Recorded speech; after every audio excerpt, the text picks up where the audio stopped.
It's March 6th, 2020. This is Nerd Bourbon episode 144. I'm Seth Sturgill. And I'm Todd Sturgill, and I feel weird as fuck right now. This is so bizarre. This is, in the almost 3 years that we've been doing this show, this is something we've never had to do until today. We are recording today's episode on our phones. We're in a phone conversation. Yeah, I feel naked because I just don't have like my really nice headphones on and shit. I know, same. I don't like it. I don't like it at all. The reason why, so we had down here where I live in Nerd Bourbon Towers South, we had some very inclement weather yesterday. It was actually really bad. There was like tornadoes and shit. Anyway, we had some really bad weather. Internet got knocked down. Suddenlink, who is my internet service provider, has been working on my internet kind of periodically throughout the day today. So, and then literally like maybe 5 minutes before we actually sat down to record, the internet went down altogether because they're working on it as we speak. So, actually, yeah. The last moment when we were on Skype, I'm like, Seth? Seth? So we're sitting here having to record in these conditions. It's terrible. I feel like a fucking animal. It's bad. It's bad. But you know what? We're gonna get through it. We've got plenty to talk about this week. The show must go on, as they say, Todd. Real quick, before we get into it, I did want to just say, just really fast, because this is something that you and I sort of talked about off mic, something that we sort of decided upon, but we have not, I don't think, announced it on the show properly. So I've been asked by a couple of people who were fans, as you know well, Todd. Our Mandalorian Shots series was one of the most popular things we've ever done. Like, in the history of doing this show, our Mandalorian Shots series is among the most popular things we've ever done. People loved it. They loved hearing our weekly discourse of the Mandalorian, and so I've been asked by a couple of people who are fans of that, are you going to be doing the same with the final season of The Clone Wars that is now airing every Friday on Disney+? Well, the answer to that is yes and no. So we're not going to be doing, because of the nature of this final season, rather than doing an episode-by-episode shots, what we've opted to do instead, so for those that don't know, this final season, Season 7 of Star Wars The Clone Wars animated series, it is 12 episodes, and it's basically divided into 3 4-episode arcs. So episodes 1 through 4 is one arc, 5 through 8 is another, and then 9 through 12 is another. So essentially what we're going to do, rather than doing it episode by episode, we're going to do it arc by arc. Yeah. So essentially, like, once every, 4 weeks, you'll get an episode of Shots where Todd and I are going to talk about the arc in its entirety versus each episode. Because, these episodes are only, 20 minutes long. I mean, it's still, you're not wrong, but I think it's still going to end up being a little longer of a I think Shots. it will be. It will be. But what I mean when I say that is, the episodes are short on their own, but when you take the entire thing as a whole package, you're talking about an entire arc is going to wind up being an hour and a half or so. So that's something that we can actually chew on for a little while with an episode of Shots, and then it's kind of a complete little mini story inside of the season, and I think we're going to have plenty to talk about there. So that's our plans. I already have plenty to talk about from what I've seen. That's true. That's our plan. So just a heads up on that. So the first episode of the Clone Wars final season, Season 7 Shots, will actually be next week after the 4th episode airs. So that's March 13th. After that episode airs, we will get an episode of Shots together for that to talk about the Bad Batch arc. So, just wanted to get that out of the way. Todd, what have you been playing? Not much. It's time for Tater's existential corner. I'm just playing. We don't need to turn this into a therapy session, do we? No, we don't have to. I don't need to hear you judge me. I don't judge you. I don't judge.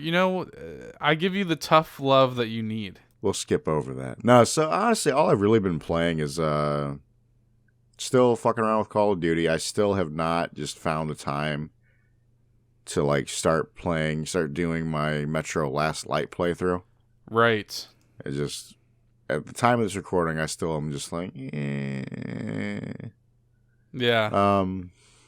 I mean, I want to play it, but it's just like finding the energy and the time to play it is a different thing for me. Right. Mainly the energy. That's fair. You're in a zone of just wanting to play brainless shooters. That's basically where I'm at right now. It's that, as we've called it, I think we've talked about it multiple times on the podcast. It's just comfort food gaming. Like we always go back to our roots, which is like brainless shooting shit is mine. So, other than that, it's been another shooter, and you kind of jump in on this. I've been fucking around with Battlefront 2.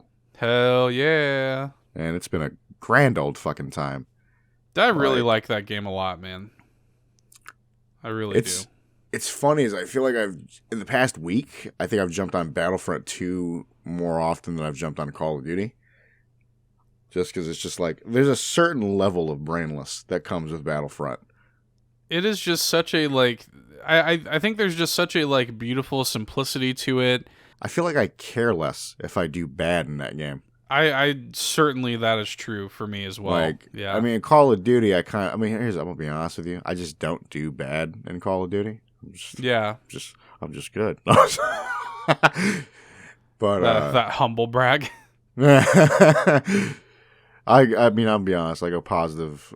Like, I might go negative in a Call of Duty game like once every like 15, 20 matches. That's fair. But yeah, Battlefront just has that sort of like just casual. It's like a plate of nachos. Like there's nothing. It's just turn your brain off. God, I haven't had nachos in so long. No, that's your loss. It's some real shit. The moment you just said nachos, I'm like, damn.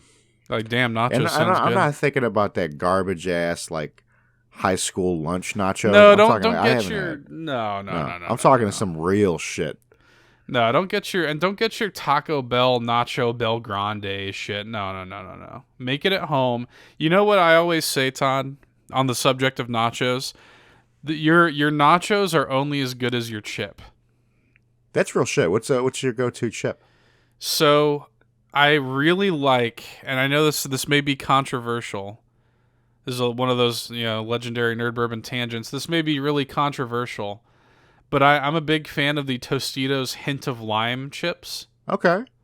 Dude, have you ever had, like, the strip ones of Tostitos? The strips are good. Dude, the strips are solid. And also, I don't know, just going off, this is a fucking tangent. I don't give a shit. Have you had their avocado salsa? No, I haven't. Dude, you need to try it, bro. It's solid. I being from the South, we are big proponents of queso down here, but more so than queso, it is nice to just have a big cheesy plate of nachos, like. But I also like a really Now, this is the realest question. Meat or no meat?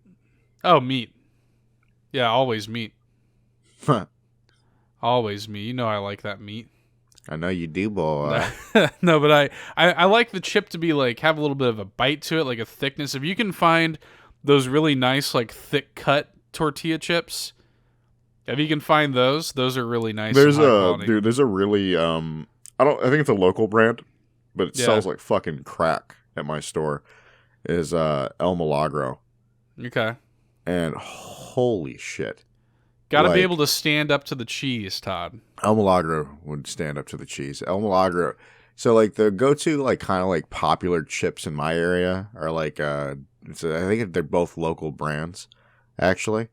Yeah. Is, Donkey Chips and fucking El Milagro. And I'll be honest with you, the only time Donkey really sells is if the El Milagro's out at my store. I see. They gotta go for option B. Yeah, dead ass, essentially. You also have to properly layer the nachos as they're being assembled. Because I hate it when I get nachos and they just, like, put some chips on a plate and then just dump everything on top of it. Well, at that point, you get, like, shit that's not covered. It's dry. It's dry! You need to do some chips, Start doing some cheese, some more chips, some more cheese. It needs to all be layered. And then if I'm making it at home, what I like to do, this is the real pro strat right here. You assemble your nachos on a baking sheet. Yes. Layer them appropriately, and then put them in the oven for a few minutes. Let everybody get to know each other. You understand what I'm saying? I do. A little meet and greet. Anyway, Star Wars Battlefront 2 is like that. It's good. It's just I love what they've done with that game. I love the turn they've taken with that game. Oh, they turned that game completely around. It's like it did not start out in a good place. No. Well, and it's nice too because the things that have always been true about the game are also still true. It looks and sounds amazing. So, yeah, very enjoyable time with that. Anything else? Honestly, the only thing I've obviously been in that existential zone where I like float between games and I don't really play them for very long. Oh yeah, you just kind of dabble, like game hopping. I've fucking game hopped to like Absolver again and shit. Fucking Bloodborne. I actually played a little bit of Bloodborne. I was fucking with a Chalice dungeon. Okay. That was fun. I still have it a little bit. I'm rusty as fuck, but I still got it. I took out a boss. I was proud of myself. Nice. I'm like, yeah. The spark is still there. I mean, shit, Daddy better get his rust off because he's about to be playing some Neo 2 pretty soon. Yeah, that's true. Neo 2 comes out like next week, right?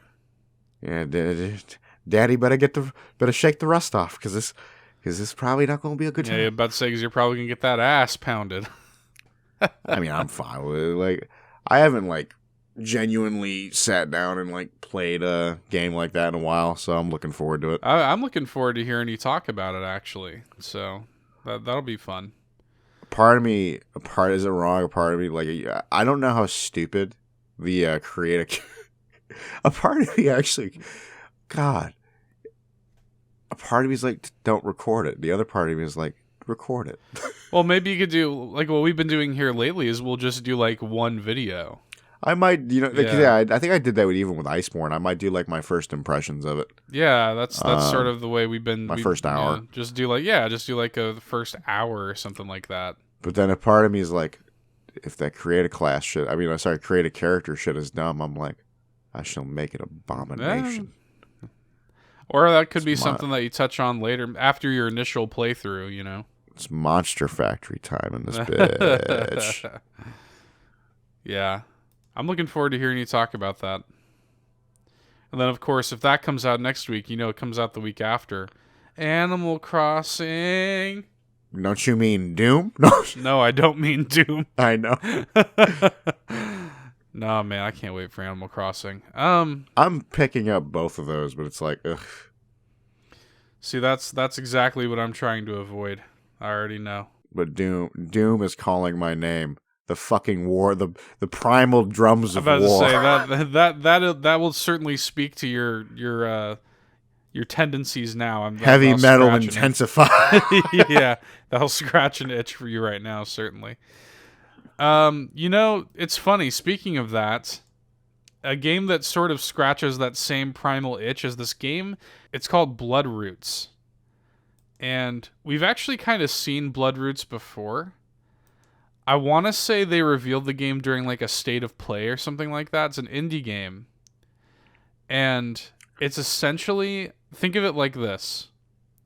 Think about Hotline Miami, essentially. Okay. But you play as like a brutal like cowboy and everything is a weapon, essentially. Bro, you're beating people's asses with a carrot. Hey, everything is a weapon. Literally. You just run through these levels. Very Hotline Miami. Very much. It's like a revenge tale. You're like you look like, I guess the whole plot is like you were part of like a bandit group in the Old West that was like Left 4 Dead by your group that betrayed you, and now you're kind of going after them all. And, classic kind of bullshit. But, yeah, it's level-based, and it's just very fast, very fluid, go through and, like, fuck everybody up in creative ways. It's like, dude, you'll be, like, you'll be on the back of like a cart, just like mowing dudes down. You'll be throwing carrots at them. You can get like harpoons. God bless. It's fun. It's actually a lot of fun. I was shocked. I didn't know much about it, but then when I started watching gameplay, I was like, yeah, I kind of want to pick this up. Some cathartic violence sounds pretty good right about now. That's honestly why I'm like looking forward to Doom. Yeah, so there's that. Been kind of futzing around with that. It appeals to the male fantasy. Yeah, that male power fantasy. But I also, so shout out to this, because we actually have a video of my playthrough on the YouTube channel. But I did check out the Final Fantasy VII Remake demo that dropped kind of randomly earlier this week. No, and, I'm gonna be honest with you guys. He sucked at it. I'm just No, I didn't. It wasn't that bad. Shit. It wasn't that bad. It's funny. There are things that I could have done better, but for it being the first time I've ever played this new battle system, I think I did pretty solid. I never died. I'll say this. The gameplay and the combat and it interests me. I love it. But I don't know if I'll ever play it. Yeah, I don't know. I mean, my thing is like I don't think I've really ever played a Final Fantasy. I own, what is it, the most recent one. Oh, 15? Yeah. And then I fucked with, the only thing I've ever played is that little bit of that multiplayer shit with you. And it's funny, because if there was ever going to be a Final Fantasy that would appeal to you, it would be 15. Yeah. Because 15 is very much like, even more so than this. And this, like, 7 Remake has got sort of a more active combat style. 15 is ostensibly, it's almost like a hack and slash. Like, 15 is... Yeah, that's something I definitely don't mind about 15. Yeah, so... I don't know, I just think I'm just too fucking far gone. I just don't give a shit. I very much give a shit. I have grown up with this franchise. 7... I do think Final Fantasy VII is one of the more overrated ones. It's a fantastic game, don't get me wrong. But people act like it's like the best of the series, and it's just not. Yeah, it's funny. I don't play the games, but that is when Final Fantasy comes up in my mind, that's probably the one that comes up in my mind. You know? Yeah, you think of Cloud and you think of Sephiroth, and that's fair because like that was the game that sort of put the series on the map. And that was the game that sort of made it such an iconic PlayStation franchise. Mm. So that is Final Fantasy VII the most important Final Fantasy game? Certainly. But like I'll take 9 over 7, I'll take 6 certainly over 7, like anyway, that's neither here nor there. The point of the matter is they've done such a good job with this remake, and this demo has me so hype to see like what's going on and the changes they're going to make. I love the combat. It's got this, it's like this perfect blend of being very real time and very action oriented, but still rewarding strategic play. Like you've got these, just like you would in a turn-based RPG, you've got these active time meters that are filling. And every now and then you have to sort of like, if you want to play well, you have to stop and actually use your abilities at the right time, and you can like kind of bank your active time and use your abilities later. There's the limit abilities, of course, return. You're swapping between characters. You're doing, and then at the same time you've got like hack and slash kind of mechanics that feel really good. And there's like an evade and a sprint and a guard and everything. And Cloud in the demo, Cloud's got these 2 styles basically that you can switch between. One is a very like heavy hitting crowd control style, and like if you block an attack with it, he does an automatic counter, and it's really good. But he's got less mobility with it too, and then like so you're leaving yourself way open.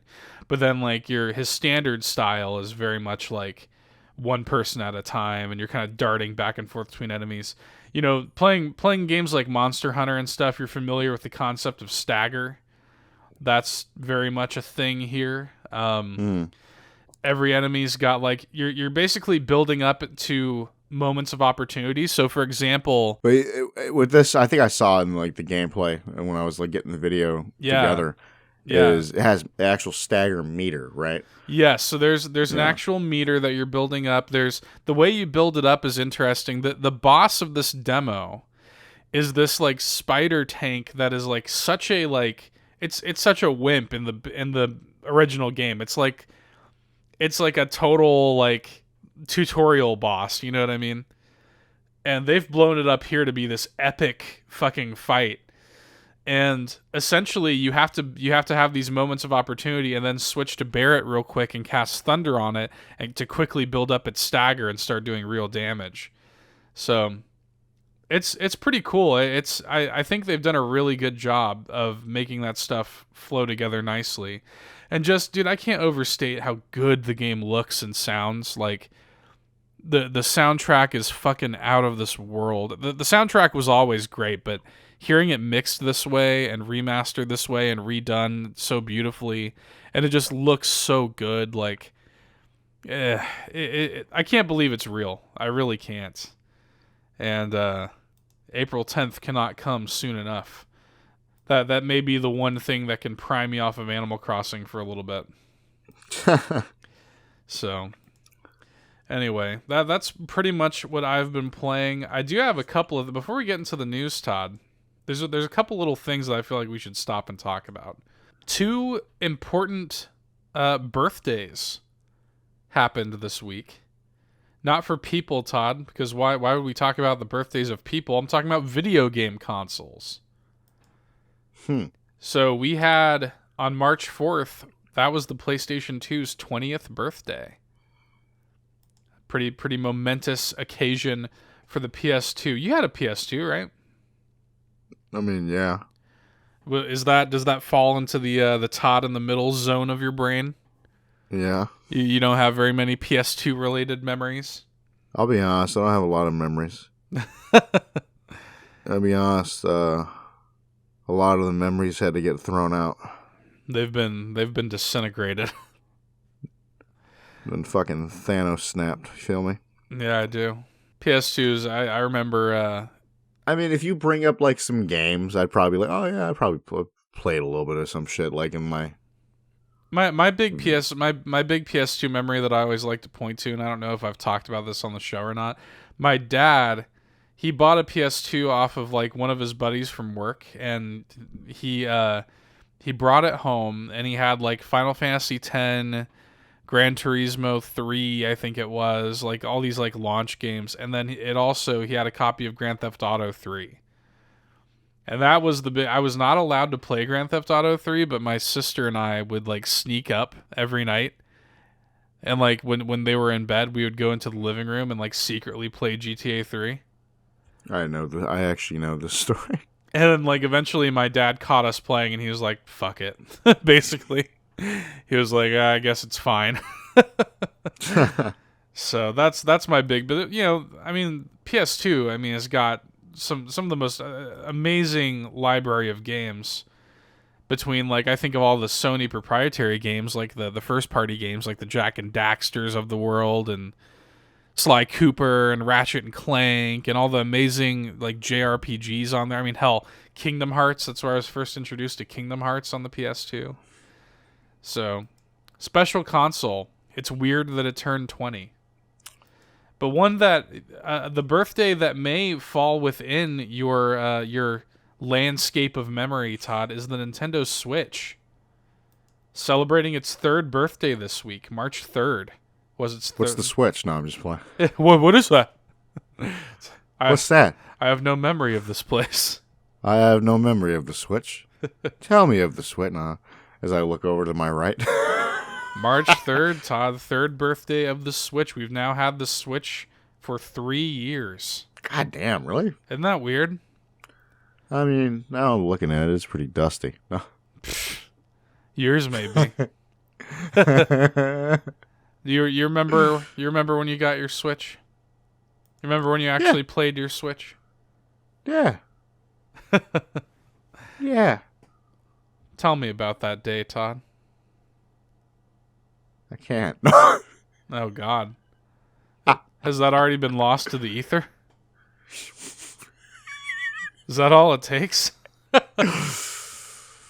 Just a few years?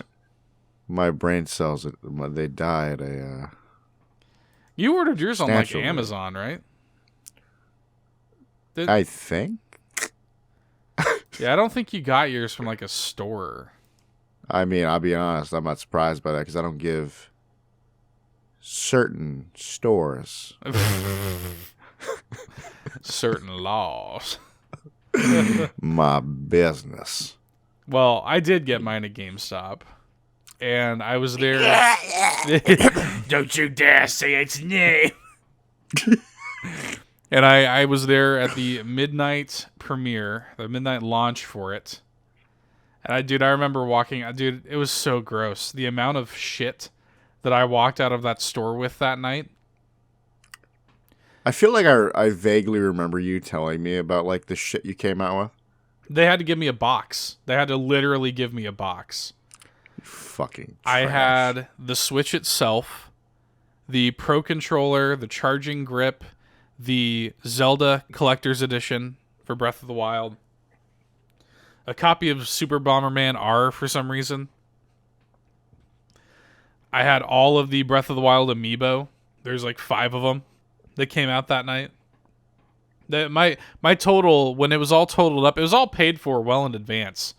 What was it around like $1,000? It was like $800. God damn, dude. Yeah, it was all paid for months in advance. But yeah, it was like $800, I think.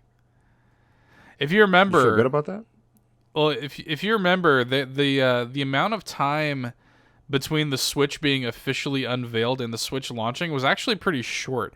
If I remember correctly, maybe I'm wrong about this, but I want to say the Switch was officially unveiled January 12th, 2017. I think that's right. And it came out March 3rd. So there wasn't a huge like lead time on it.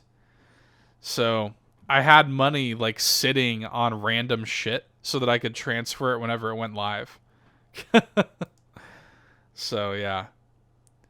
Picked it up at midnight, and the rest, as they say, is history. So I mean, that's my memory in general. I love that. I love that fucking console. It's so good. I don't like when people ask me, "Do you remember that day?" And I realize I don't remember that day. So, Todd, we've got plenty of news to talk about this week. What I think, I've got another sort of miscellaneous topic that I want to talk to you about this week too, but I think we'll do that after the news, because it is sort of something that we wouldn't typically talk about, but I think it's interesting, and I think our fan base would be interested to hear it. But let's get into the news first, shall we? Hit me with them. Go on. Go on. So we'll start in a realm that we'll start easy. We'll start in a realm that you enjoy here. So the first 2 posters for Paul W.S. Anderson's Monster Hunter movie have been revealed. You see these? I did. Thoughts? I did. Thoughts? You gonna go see this? That sword ain't big enough. Oh, you don't think so? It ain't. That's supposed to be a fucking jawbone great sword. And ain't big enough. Did you know? So yeah, Wow. so these posters, it shows like Mia Jovovich and Tony Jaa's characters. She's got the sword, he's got a bow. And did you know the plot of this fucking movie? Isn't it now? Is it the most cursed type of anime? Dude, it's bad. Is it? Do you know what I'm talking about? Like, what are they called? Shit. Is it? Do they get sent to another world? Yeah, basically. Yeah. So it's essentially. I don't remember the actual. There's a name of those types of anime. I just don't fucking remember what it's called. I didn't realize how like 90s garbage they were going with the premise. So are they going for the whole thing? Or like, all the characters essentially from the other worlds? Not all of them. Not all of them. So, but I'm assuming the white woman is. The white. Yeah, probably.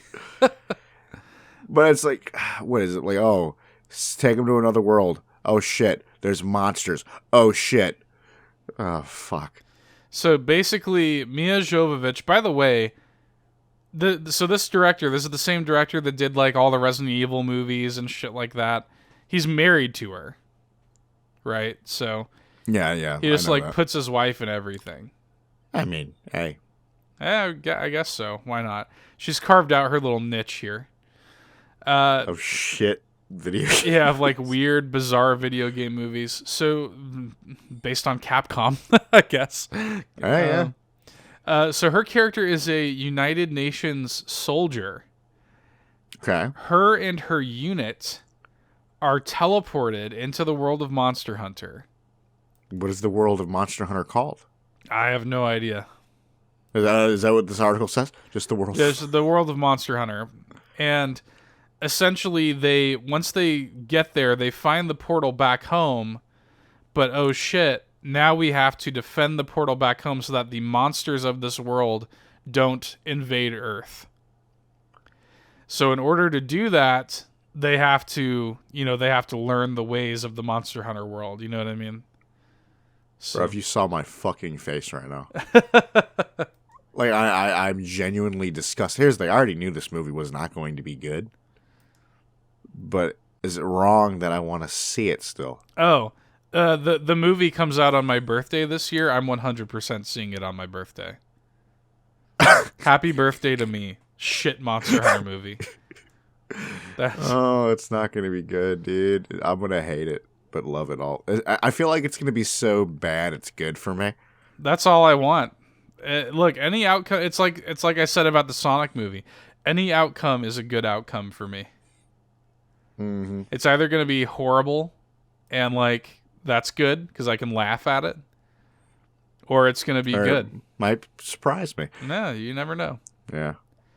I think the special effects will be worth seeing. It'll be kind of cool to see, like, see some of these monsters. I'm just saying they better make that jaw blade great sword bigger. It need to be bigger than her. Yeah. They're trying to make it believable. This is a Monster Hunter. It shouldn't be believable. It needs to be some bullshit. I wonder, what's really going to be cursed is I wonder what this movie's take on the Palicos is going to look like.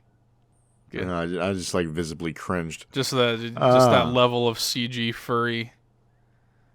Oh yeah, I'm ready. Fuck. Bring it on, Todd. Todd, GDC 2020 has been officially postponed. Did you see this? I did, yeah, I saw it. Yeah, so after we reported on this over the past couple of weeks, several major exhibitors and media outlets dropping out of the show due to coronavirus concerns. The show did make the official decision earlier this week to postpone to this summer. They said in a statement that, quote, "We fully intend to host a GDC event later in the summer. We will be working with our partners to finalize the details and will share more information about our plans in the coming weeks," end quote. So I will give them credit for this. They are handling it correctly because people who have already paid for their tickets to the show, they will be refunded in full. And if you were a panelist that had a prepared presentation for the show, you will have the option to submit your presentation to GDC in video form, where GDC will make them available to watch online.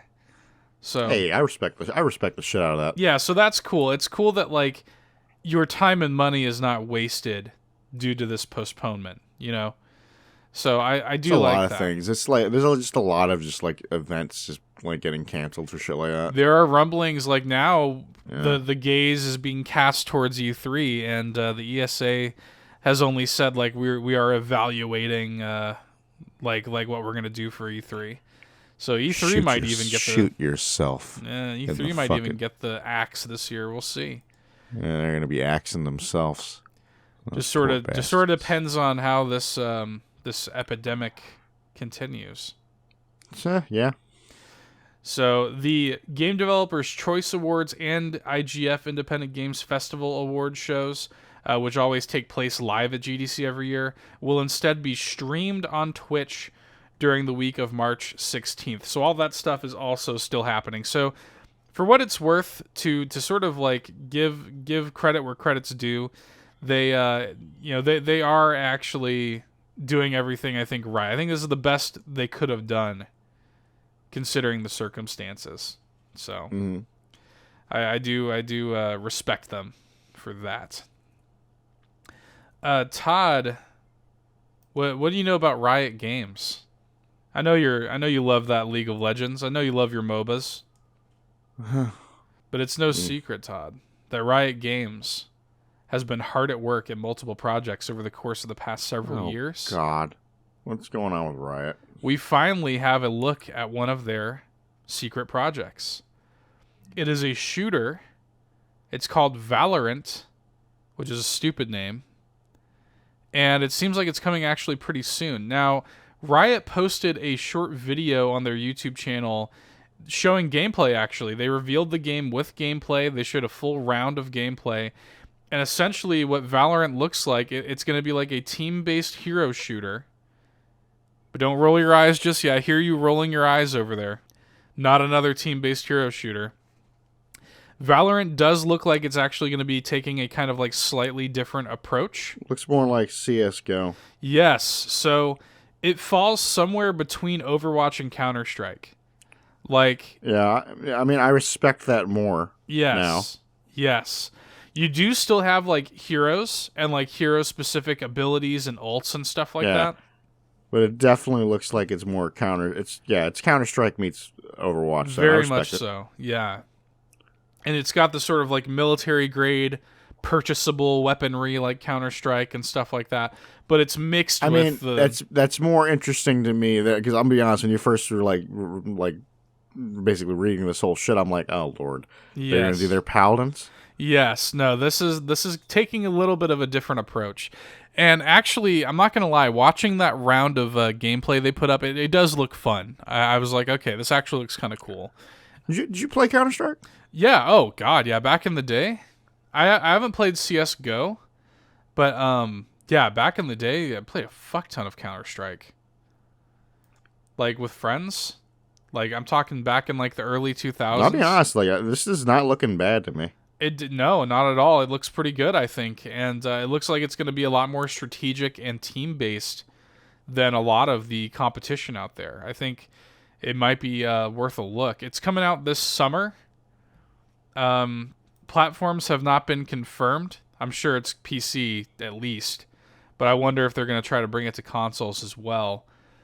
But yeah, it looks pretty interesting, actually. I was surprised.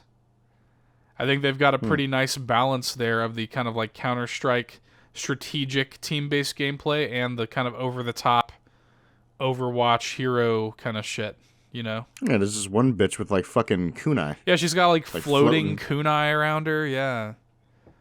Looks really cool. I don't know, man.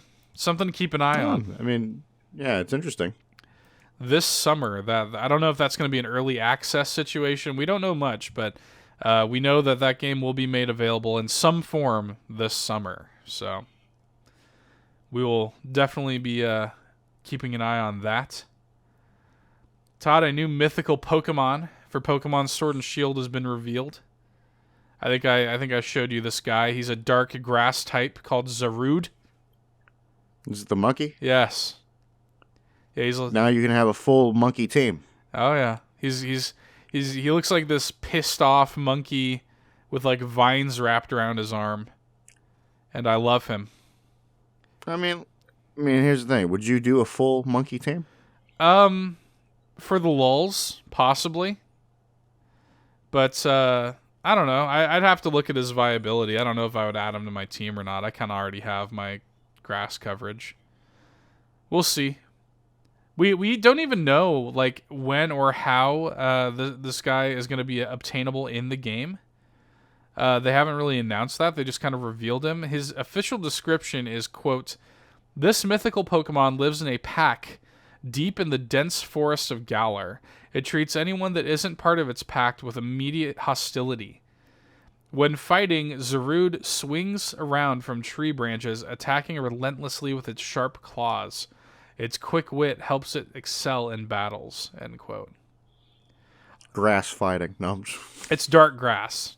I know, I'm talking shit. But all I'm seeing, people are already making the memes like his name's Zarude. He better be able to learn Sandstorm.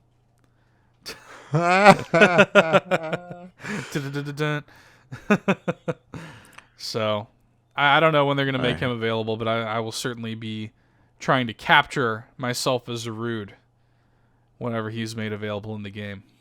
I will not be. You don't give two shits about Pokemon.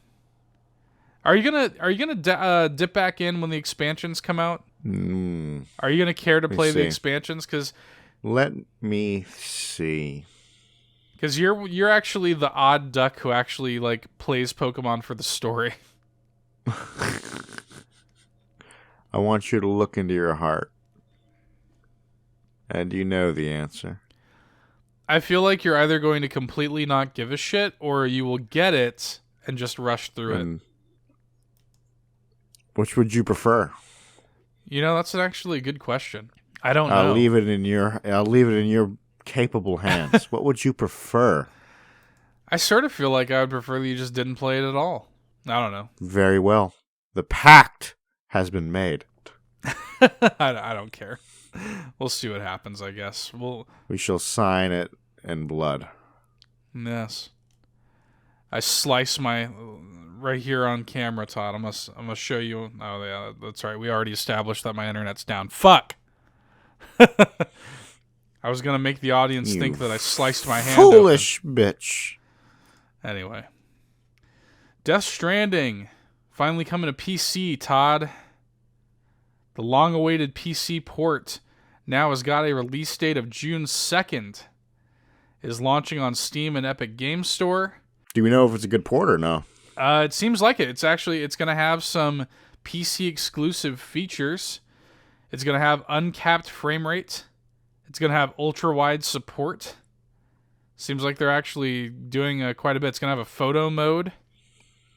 They're actually, interestingly, it's also going to have a crossover like thing with Half-Life. Like it's going to have some crossover content. We saw they posted a screenshot of fucking Norman Reedus wearing a head crab hat. All right then. So that's a thing. I don't know how deep the rabbit hole is going to go on that. It'd actually be kind of cool if you could rock like a full Gordon Freeman outfit in the game, like do the whole shebang. But who knows? That's not going to happen. So that's cool for PC gamers who've been waiting. They did announce, it's funny because they acted like it was some big thing when they announced Death Stranding for PC. Like it was some like, oh, fucking Sony going to PC. It's like, no. They announced this a long time ago, guys. There have been rumblings that Horizon's going to come to PC, but that has not been made official yet.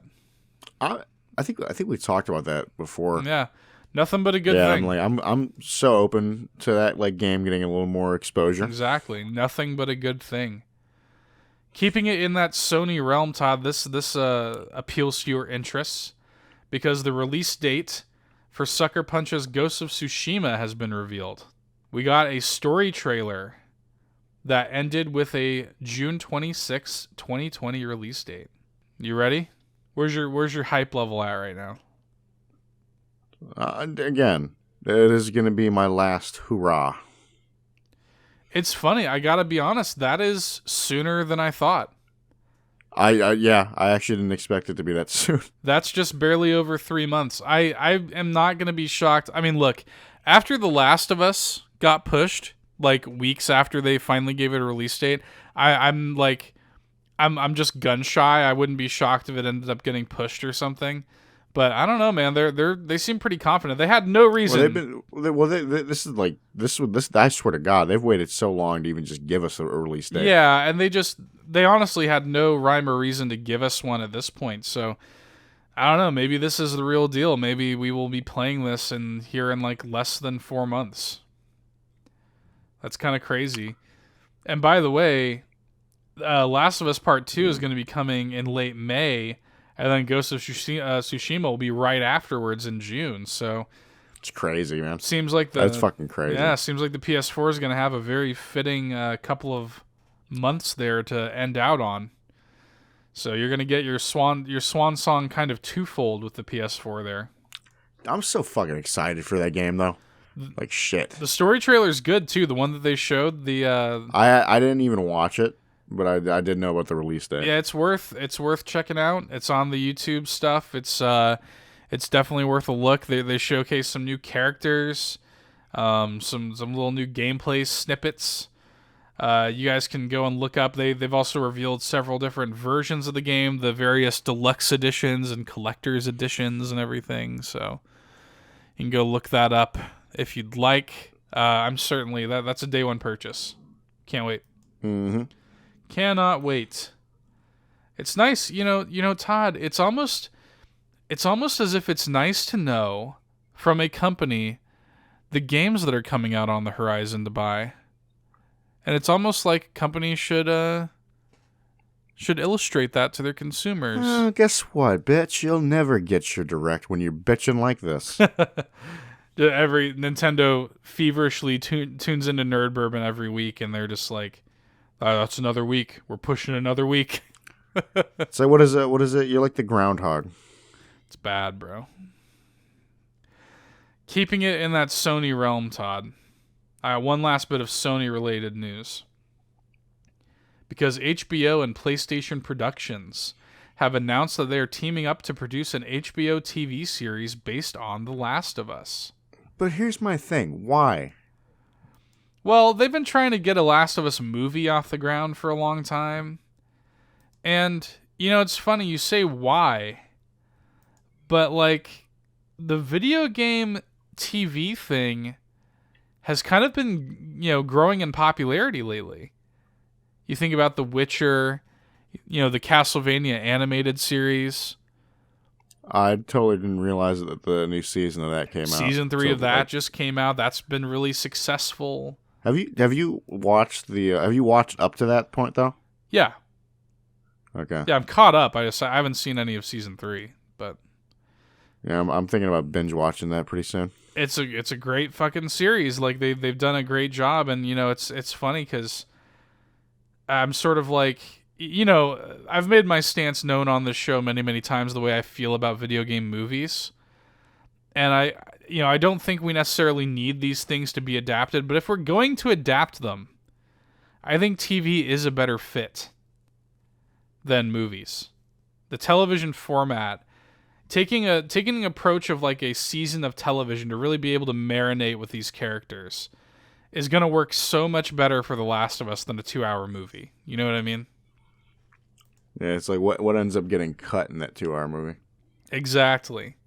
So, according to The Hollywood Reporter, the show is going to primarily focus on the events of the first game. And in terms of like the crew behind it, it's being written by Craig Mazin, who is best known for his work on the popular Chernobyl series that he did for HBO. Didn't watch it, but I heard that series was like amazing. And none other than Neil Druckmann also writing for. Neil Druckmann, of course, the creator and lead writer of The Last of Us. So they've actually got Naughty Dog talent. They literally have the creator of The Last of Us writing this show. So you kind of can't ask for any more than that. Furthermore, the president of Naughty Dog, Evan Wells, is going to be one of the show's producers. No. Dreamcast. That's interesting. It's funny because I feel like every time a Dreamcasting topic comes up, I bring up this guy for some reason or another. Hugh Jackman. But Hugh Jackman as Joel, I think, would be great. Yeah.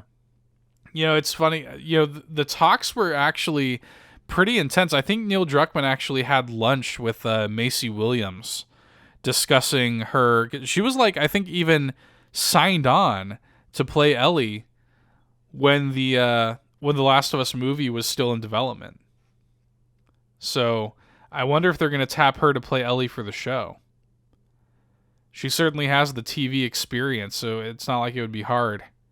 She's even got the HBO experience. I'm sure HBO would love to have Arya Stark come back into the fold, to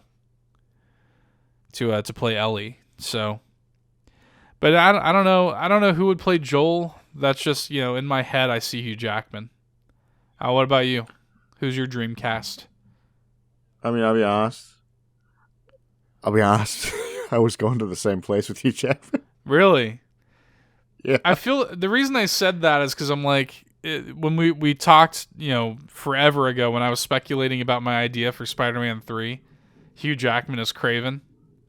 I think in a way you said it jokingly, and then you're like, actually. No, I'm at the point where if they do Craven for the third movie and it's not Hugh Jackman, I'm going to be disappointed. Yeah. I want it so badly to be Hugh Jackman. I just think Hugh Jackman would be a good Joel though, as well. He would. Yeah.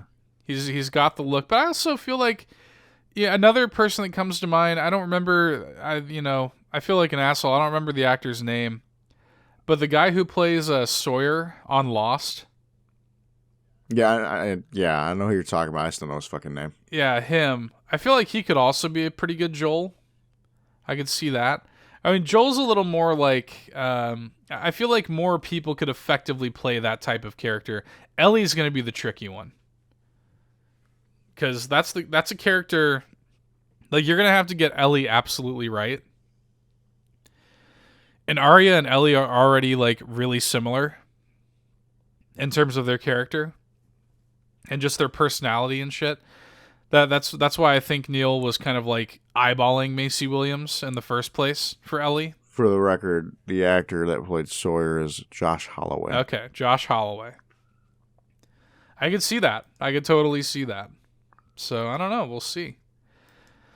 There'll be something. We don't have any sort of release date or anything like that. But I mean it does beg the question though. Like I was saying, I mean I sort of do feel like video game TV series is kind of a more viable future for adapting video games than adapting them for film. I think I can't really point to a video game that I don't think would be serviced better as a TV series. I mean, these things require time. On the flip side of that, it's funny because, Naughty Dog's working on this. They've also got that Uncharted movie that's been in development hell for forever. Fucking purgatory. And it's scheduled to be released this time next year. Actually, now it's got a new release date, March 2021. If it ever claws its way out of development hell, they actually just signed on Antonio Banderas is going to be in the movie. So we don't know who he's playing, but he's going to be in the movie. A villain. No. Probably the first place my head went to, and maybe this is slightly racist of me. But I thought of Navarro, the villain of the first game. So I think he could do that pretty well. That character essentially is Antonio Banderas. So a new Star Wars game was inadvertently uploaded to PSN this week. And this, I don't know how much, this is one of those things where I don't know if it was actually an accident or if they wanted to get fan reaction to it. It's called Star Wars Project Maverick. There's not much to know about it, but there was key art associated with the upload, and the key art shows 4 X-Wings facing down a large Star Destroyer. And they're kind of in this, like, it looks like dark red. Maybe they're in this, like, dark red planet in its atmosphere or something like that. We talked about this a little bit off mic. You'll remember, we talked about this recently on the show, too. We cited a Kotaku report that EA has got 2 Star Wars games currently in development, one of them being a sequel to Jedi Fallen Order, and the other being a smaller, more unusual project at EA Motive. People were... I mean, all the names of this and like the art makes it just seem like it's going to be like a dogfighting thing. A lot of people are looking at it and be like, oh, it's going to be another Rogue Squadron game or something like that. Yeah. Jason did confirm, Jason Schreier, he did confirm on Twitter that this is indeed that smaller, more unusual EA Motive project, but he didn't reveal much more beyond that, which tells me that EA is probably going to have something to say about it themselves pretty soon. So we'll see. I look at this, and so here's what jumps out at me. You got to think of what Jason is saying about the game. He's saying it's smaller and more unusual. If this is simply just another Rogue Squadron game, that's not really unusual at all. If it's just Rogue Squadron HD or something, that's not. You ready? You ready? This is what it's gonna be. Okay. It's gonna be Star Wars meets Evolve. One motherfucker will be a Star Destroyer. Stealthily going through the atmosphere as a Star Destroyer. No. It's not even that. You got all these agile X-wing ass motherfuckers. And then one person commanding the Star Destroyer. I don't think you're too far off base with that. You know what? My thought was this, and I actually think this could be kind of cool. If we see 4 X-wings specifically. So I'm thinking you can group up with friends, like a fire team of 4. You've got your X-wings. Make it kind of a RPG, like a customizable X-wing kind of thing, where you can upgrade your stats and stuff like that. You can have maybe actually have a really custom like paint job and shit. Custom paint job. Maybe I put my points into speed, so I've got a faster X-wing than yours, but you do more damage, or something. And we essentially group up and we go on these raids, taking on TIE fighters and Star Destroyers. And essentially make it like an online connected co-op RPG.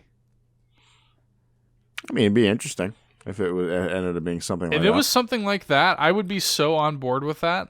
That'd be so fun. Like, just teaming up with your little squad, taking on these sort of like that Star Destroyer. It looks. I don't know if you saw the key art, but the way they frame it, I saw it. It looks so fucking imposing, and that's the raid boss. You know what I mean? That'd be so cool. I don't know. That's where my head went. I bet you it's going to be something lamer than that, but we'll see. Project Maverick. We'll keep an eye on that. So that is what I've got in terms of the news, Todd. But I want to end the show this week. Something that I think we could get kind of a meaty discussion out of. So we're keeping it in the galaxy far, far away. And like I told you, I think this is just... I think this is interesting to talk about. I think this is something you would be interested in talking about. And I think our audience might enjoy talking about it as well. So... Star Wars Duel of the Fates, Todd. Mm-hmm. This is the working title that Episode 9 once had when it was being written and directed by Colin Trevorrow. And it's funny because, as we all know the way that sort of story went. He was working on the film. The script was finished. He ended up leaving, citing creative differences with Disney. Disney then brought in J.J. Abrams. J.J. completely revised the script, and we got The Rise of Skywalker, right? Now, a lot of concept art had been leaking online for back when it was still being, developed as Duel of the Fates by Colin Trevorrow. And Trevorrow took to Twitter, and he was basically confirming that this concept art was real. And he's like, yeah, this was concept art from Duel of the Fates. So then the script for the film popped up online. And when you take the script, a lot of people are sort of like, maybe it's not even real, blah, blah, blah. No, the script is real. And the reason I'm pretty positive of that is just, matching it up with what we see from the concept art. It's pretty obvious to me that this script was real. And it's freely available online. You can go read it yourself if you want to. But the script for Star Wars Duel of the Fates, this comes kind of like in conjunction also with the novelization of The Rise of Skywalker, which also sheds some more light on that project. So we kind of have a really interesting look at the episode 9 that we got and the episode 9 that could have been, you know? It's really interesting, and I wanted to kind of talk to you about Duel, because you don't really know anything about it, right? I've seen some concept art. I've seen like little bits, and you told me some shit, but that's about it. Right. I told you some things. It's funny. So we have the opening crawl here. I'm going to read you the opening crawl of Duel of the Fates. Again, this may not have been final, but this was certainly the first draft. Written by Colin Trevorrow and his, I think it's his writing partner, Derek Connolly. The opening crawl: the iron grip of the First Order has spread to the farthest reaches of the galaxy. Only a few scattered planets remain unoccupied. Traitorous acts are punishable by death. Determined to suffocate a growing unrest, Supreme Leader Kylo Ren has silenced all communication between neighboring systems. Led by General Leia Organa, the Resistance has planned a secret mission to prevent their annihilation and forge a path to freedom. So, there's a lot to unpack with this script. There's some things that more or less made it into The Rise of Skywalker, but then there's a lot that didn't, and I want to stress this script is a lot darker than The Rise of Skywalker. And you can sort of determine for yourself if you think you would have liked that or not. But this movie was going to be pretty fucking dark. Like there's scenes of like public execution with the First Order. Like they're going to be executing people and shit with like fucking like guillotine type things. Fuck yeah, bruh. No, it's fine. Pretty bad. Rey was going to have a double-bladed lightsaber in this. I mean, it's what I always wanted. Which is what sort of people sort of thought, you know, and she was going to have it pretty early on, actually, in the script. She was going to have that double-bladed lightsaber. The movie... I still think, I'm going to be honest, I don't think they showed us her full saber at the end anyways. I do think that shit's double-bladed. It might be. It might well be. Yeah, you might be right about that. The big thing about this, too, is that like they open the movie essentially in Coruscant. And Coruscant, of course, is sort of like the big, bustling metropolis of the galaxy, and not so anymore. Not anymore. Yeah.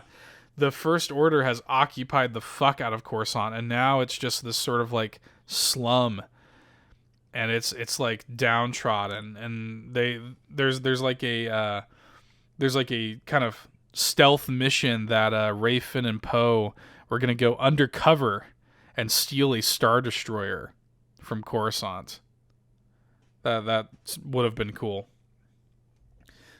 We see BB-8 with his in some concept art with his little he's undercover. He looks like one of those Imperial droids. Would have been cool.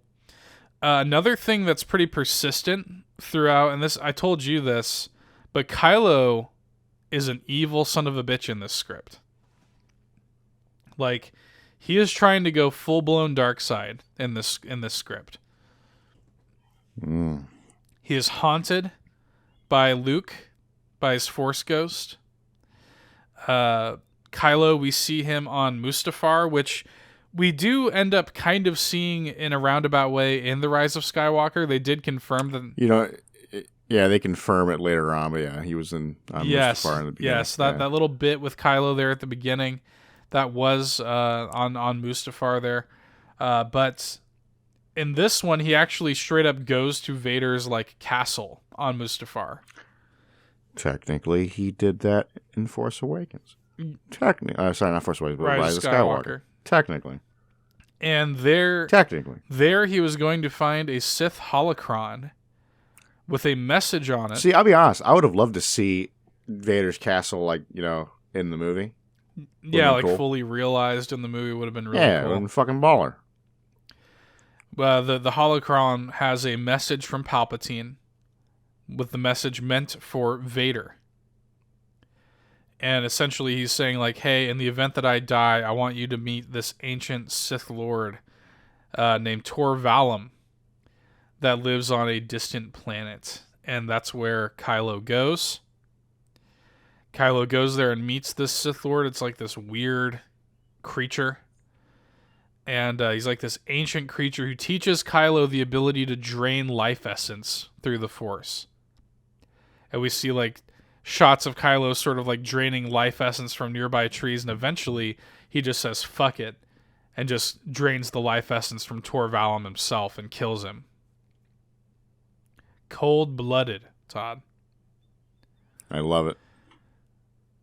General Hux, rather than being the sort of like jokey character that he ended up being in The Rise of Skywalker, he would have been Chancellor Hux,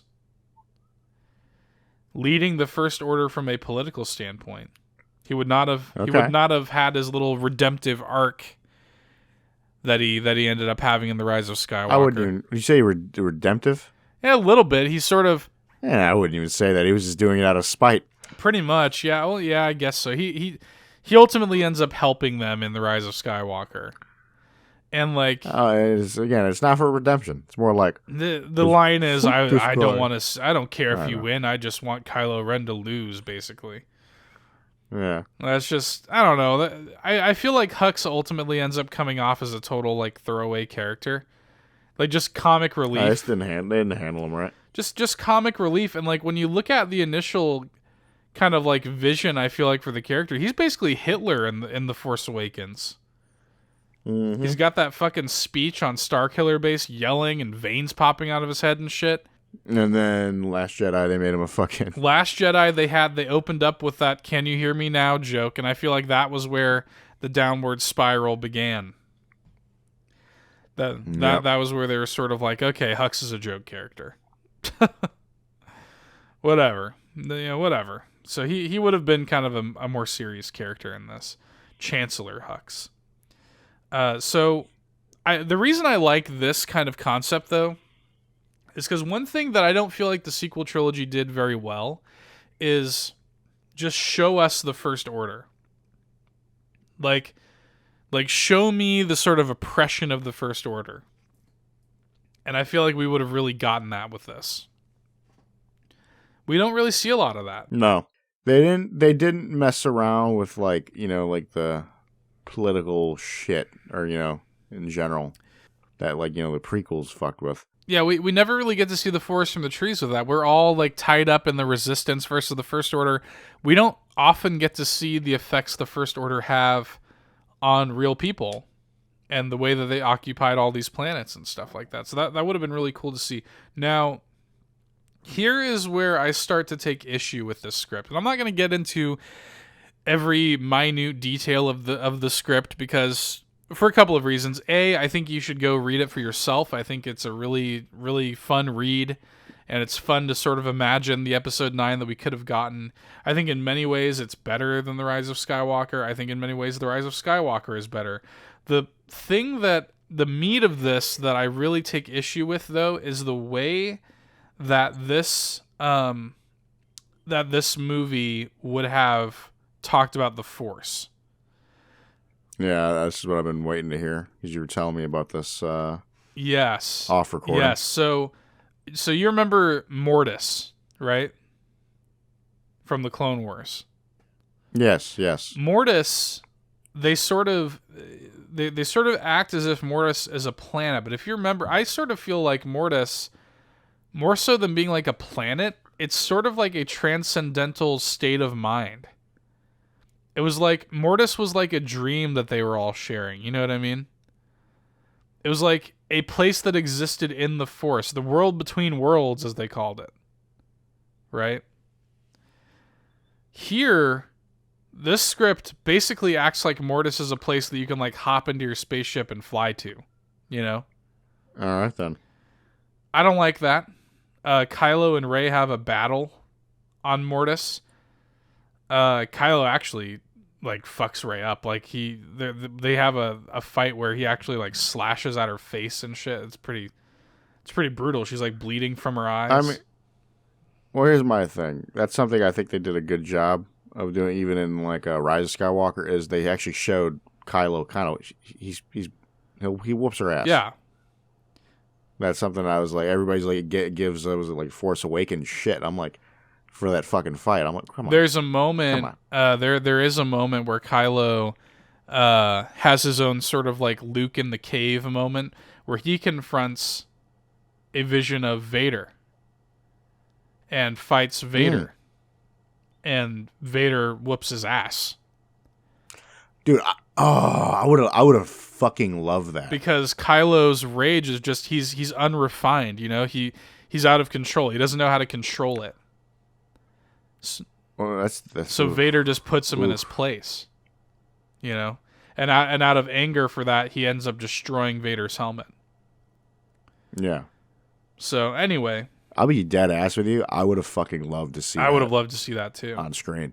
Oh, just getting fucking rocked by like Vader. Yeah. So this happens in the battle. Rey ends up dying, right? Mm-hmm. She becomes one with the living force. This is a concept that we've heard about going back to the prequels. The living force that like Qui-Gon Jinn talked about, where Qui-Gon Jinn learned how to become one with the living force and communicate through the force itself, right? Qui-Gon was kind of the one who broke the mold on that. And she becomes one with the living force, and in the force, she sees Luke and Obi-Wan and Yoda. And Yoda basically confronts her. And he basically is like, hey, like, and then again, this is where I start to take issue with this script. Yoda says, you have become the perfect representation of the Jedi because you are the perfect balance of light and dark. Like that's you've brought balance to the Force because you are the perfect balance of light and dark. Okay. I don't agree with that fundamentally. This is fucking lame. Well, fundamentally, I don't agree. So, going back to George Lucas's original vision for what he meant by balance of the Force, it's not saying the Force is at balance when the dark and the light are fucking No, the dark is bringing the Force out of balance. To bring balance to the Force is to eradicate the dark. Yeah. Not to be none of this gray Jedi horse shit. That's not what that means. So if this movie did get made, it would have like canonically shat in the mouth of George Lucas in that way. And that would have upset me.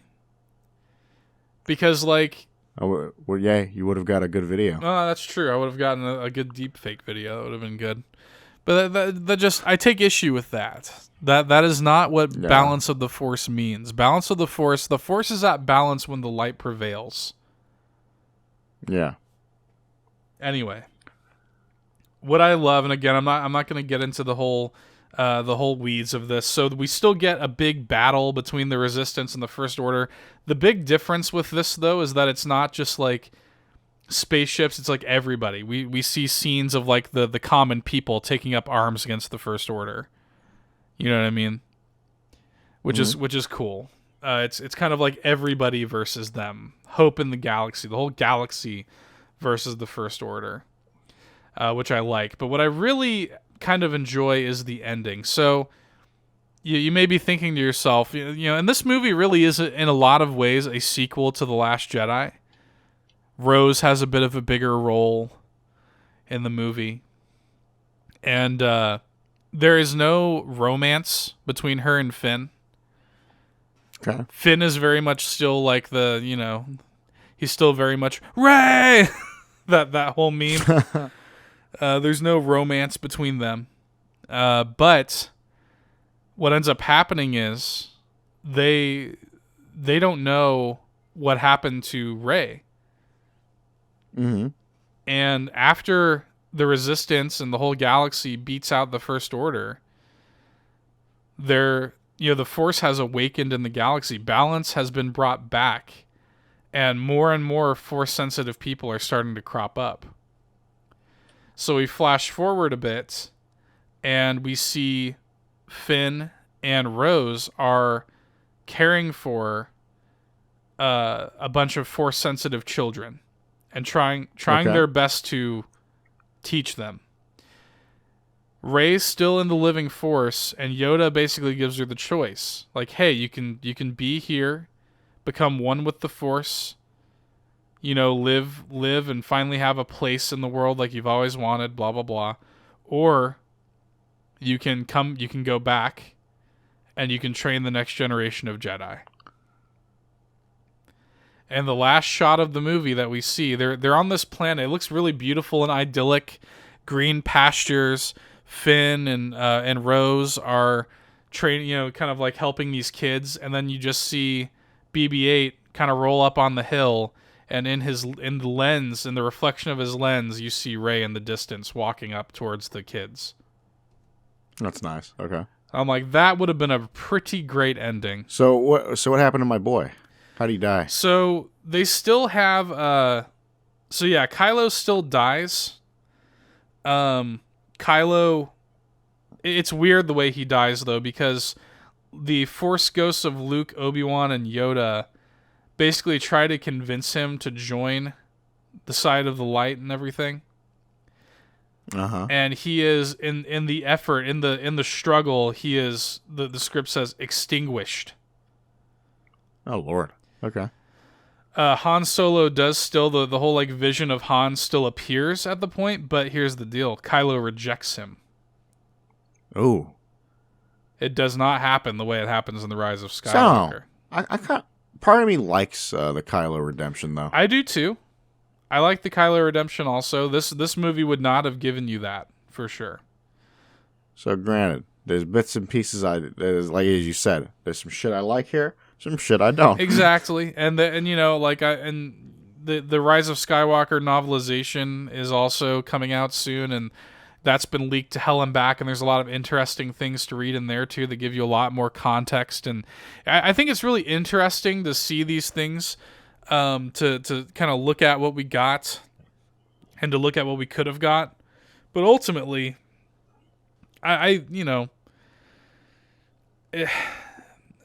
there are things that I would have liked to see. There are things about this script that I think are really cool. But ultimately, I'm like, I think I prefer The Rise of Skywalker, and, I like what we got. I'm one of the few people that does. That everybody hating on Rise of Skywalker. There's a lot of people online that are like, oh, Duel of the Fates would have been so much better. Just spewing hate all over the place. Duel of the Hates, you could call it, Todd. No, Lord. So, there's a lot of people who feel like Duel of the Fates would have been a better movie. Whatever. I mean, you can go and determine for yourself. I don't think there's any real good in doing that. I'm here for the Star Wars that we get, Todd. Not the Star Wars that we could have gotten. You know what I mean? And that is why you failed. No, I'm just...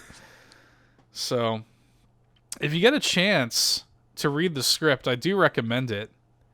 It's a fun read. It's certainly fun to think about.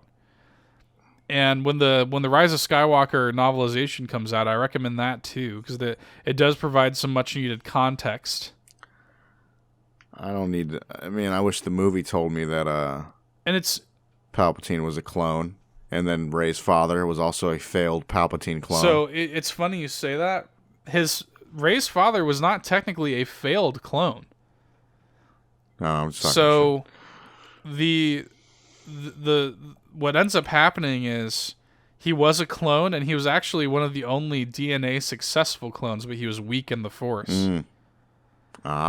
So, I mean, technically that would make him a failed clone. Ish. I mean, because he wasn't even able to. I feel like in Palpatine's mind, that's a failure. In Palpatine's mind, he was like, okay, this sucks, but at least we can. I can try to extract from his bloodline. Like if he has a child, maybe they'll be strong in the Force, kind of thing.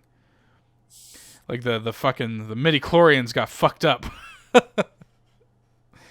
So, and that child, of course, ended up being Rey. there's a lot of interesting things. It just really drives home for me, Todd, that this is sort of the stuff I wanted to talk about too, is like how clear it is to me that Disney just wanted to be done with the Skywalker saga. Like, that's why Trevorrow left over creative differences. His movie would have left it open a little bit. You know what I mean? And Disney doesn't want that. Disney doesn't want it to be left open. Disney wanted to close the book and move on with their own shit. Shit all over my saga. Got a soccer ball as a robot. You got a fucking hairdryer as a robot. Why don't you get a dildo as a robot? Fucking my saga right in the ass. Oh, fuck. I love that video. I'm telling you, dude. On his deathbed, I want that motherfucker to just go in.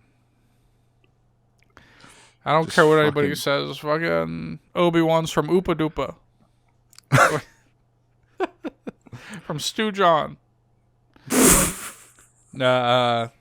On some real shit, though, it's so clear to me that they just wanted to wash their hands of that and do their own shit and just move on.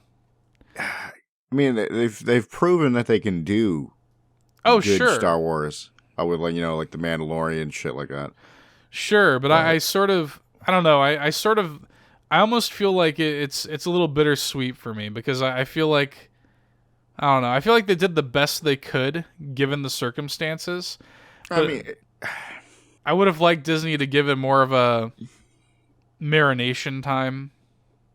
No, they were just trying to do a quick raw dog and get that shit out. Yeah, it done. Totally. Yeah, bust that nut. Then move on. Yeah, they hit it and quit it. Now they can just start doing some little, start popping out some little side shit with Mandalorian, which again, that's some primo Star Wars right there. Well, yeah, and as you said, I think correctly. I mean, Disney has proven that they can do. I mean, people love to quote, love to look at like Solo and Rogue One. I mean, these are movies that Disney made outside of the Skywalker saga. And I enjoy Solo. You enjoy Solo. I like Rogue One. You like Rogue One. Yeah, they're great movies. Like, they're great. So they're great. I don't give a shit. I don't know, man. And it's funny too because Disney, despite what they're all talking about with the Skywalker saga, they recently reconfirmed this. They still have Star Wars movies slated for 2022 and beyond. We don't know what those movies are. We have no fucking clue what those movies are, but they, like, in 2 years, according to them, we're going to have some sort of new Star Wars movie. So, in addition to the shows and everything else. So anyway, that's my belabored point. I just wanted to talk about that, talk about the episode 9 that was. I feel like episode 9 has been rattling around in my brain a lot, especially since I regret that we never got to do a shots on it. I think I want to circle back around to that once it comes back on home video. Nah, it'll be relevant again. Once it comes back on home video, I feel like you and I should just watch it again and just really sit down and just have a lengthy discussion about episode 9. Anyway, that's all I got this week, Todd. You got anything else you want to add before we wrap it up? Be prepared for the For what? Be prepared for the coronavirus. Oh, God. Todd. Be prepared. No. Hey, we'll catch you next week, guys. Thanks for listening. Get fucking dunked on. Bye. See ya. Hey there, thanks for checking out another fantastic Nerd Bourbon video. If you like what you saw and you want to see more, be sure to go ahead and subscribe, leave us a like, drop us a nice comment, or I guess a mean one if that's your prerogative. But until next time, get dunked on.